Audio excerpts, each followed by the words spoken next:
बिस्मिल्लाहिर्रहमानिर्रहीम। अस्सलामुअलैकुम। मैं हूं खालिदा अफसर। आप देख रहे हैं हमारा YouTube channel kitchen and kitchen.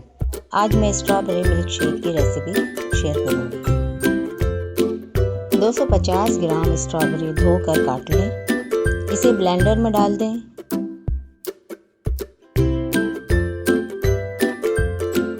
छह खाने के चमचे चीनी डालें। 1 कप दूध डालकर ब्लेंड कर लें।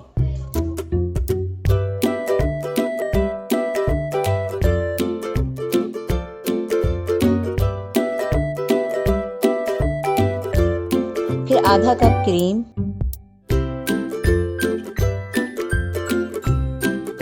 और 2 गिलास ठंडा दूध डालकर ब्लेंड कर लें।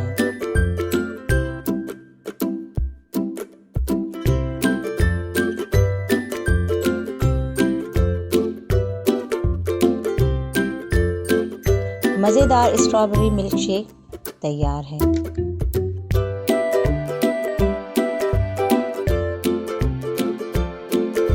अगर आपको हमारी रेसिपी पसंद आए तो हमारे चैनल को सब्सक्राइब करें, लाइक करें और शेयर कर दें। शुक्रिया।